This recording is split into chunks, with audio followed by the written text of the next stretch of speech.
Well, obviously, Kelly McInerney is lying, and the Fox and Friends people know she's lying, which is the most remarkable part about that. But look, the truth was painted on Donald Trump's face when he landed on the south lawn of the White House aboard Marine One and dejectedly walked across the south lawn a defeated man. And Donald Trump, we all know this about him, is in essence a junkie. He needs the acclaim. He needs the exaltation. He hadn't had a rally in months. We've seen the most incompetent and inept performance in a crisis by an American leader in the history of the country. The economy is shattered. 40 million people out of work, 120,000 dead Americans. And so Donald Trump was there. He was going to light the fuse. He was going to kickstart the campaign. And it was a debacle for the ages. The President of the United States got up there and he talked for 15 minutes about his slow shuffle down the ramp at West Point. He talked about the difficulty of drinking water. The people who were there risking their lives cheered for it. I'm not sure why. But incredibly, he finally told the truth about something in the middle of the speech when he confessed to slowing down testing for coronavirus. And the reason the United States is the epicenter of coronavirus death and suffering, and our economy is the worst because of it, and the United States is the worst managed country with regard to dealing with it, is because we don't have enough testing. So it was a remarkable admission, and an admission that is responsible for the deaths of many, many Americans. So you just saw an unhinged performance. I think at the 4-year mark, the American people are taking Donald Trump's final measure, and they're repudiating him. They're rejecting him. No one in the country, except for the Trump kids, can say they're better off than they were 4 years ago. The American people are looking at Joe Biden. They see a good man, a decent man, an empathetic man, a competent man, and an honorable man. And they're getting ready to replace Donald Trump with that man. Yes. Mr. President, thank you. Thank you very much. I know you're going to ask a really nice question. Well, it's an important question, I think. Are you worried that other leaders in the world are going to start to doubt that America is back if some of these big things that you say on the world stage keep getting walked back? What's getting walked back? It made it sound like, just in the last couple days, it sounded like you told U.S. troops they were going to Ukraine. It sounded like you said it was possible the U.S. would use a chemical weapon, and it sounded like you were calling for regime change in Russia, and we know none of the three occurred. None of the three occurred? None of the three. Mr. President? You interpret the language that way. I was talking to the troops. We're talking about helping train the troops that are the Ukrainian troops that are in Poland. That's what the context. I sat there with those guys for a couple hours. That's what we talked about. So when you said you're going to see when you're there, you were not intending to I was referring to meeting with and talking with the Ukrainian troops who were in Poland. And when you said a chemical weapon use by Russia would trigger a response in kind. It will trigger a significant response. What does that mean? I'm not going to tell you. Why would I tell you? You got to be silly. The world wants to know? The world wants to know a lot of things. I'm not telling them what the response would be. Then Russia knows the response.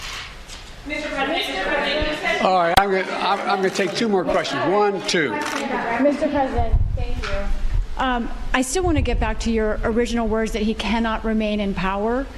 Can you help us understand, you have more foreign policy experience than any president who has ever held this office.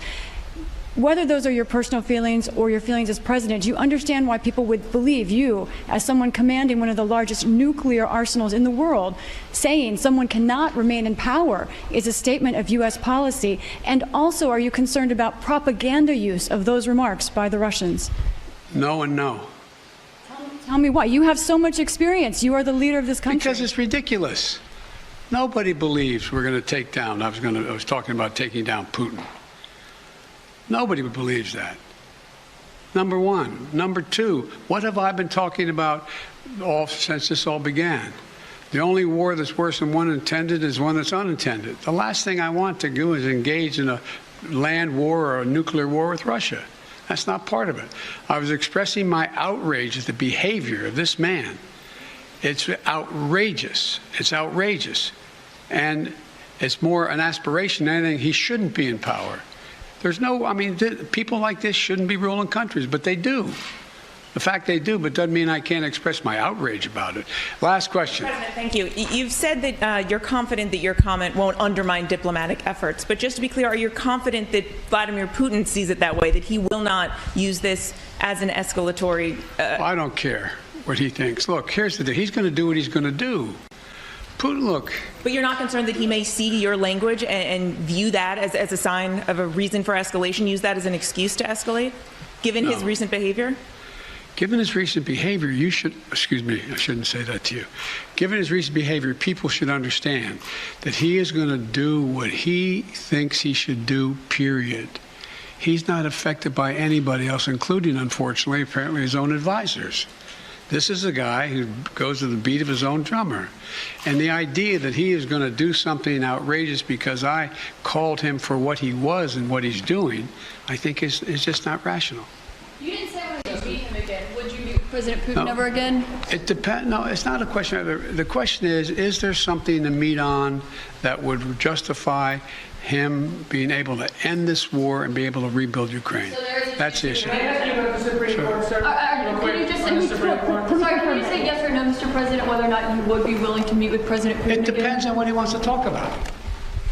Thank you. Okay, last question. What if he wanted to talk about negotiations? Now, what if he Hello, wanted to... you said Supreme Court. Now, don't play that. Well, you can't leave that hanging. Just real quick, two matters on the Supreme Court. While you were away, there were reports about the wife of Justice Thomas and texts that she had with former White House Chief of Staff Mark Meadows. Should Justice Thomas recuse himself from any cases involving the January 6th insurrection or former President Trump at this point? I leave that to two entities. Okay, go ahead. Oh, go ahead. Ask the second question. No, two entities. Go ahead. Sorry. One, the January 6th committee, and two, the Justice Department. That's their judgment, not mine to make. So, on Justice Thomas recusing, you don't think he should, or? I said that. I told you those things get into legal issues.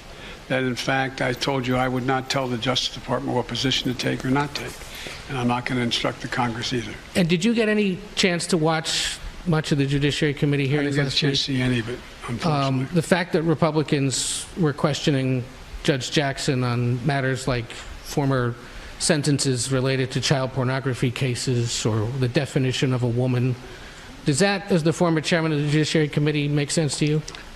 Look, this is one of the most qualified nominees ever nominated for the Supreme Court in every respect, in terms of her disposition, her intellectual capacity, her experience and background, serving on three additional courts, a woman who is totally, thoroughly qualified, and will be a great addition to the court in my view. Thank you. Thank you, Mr. President.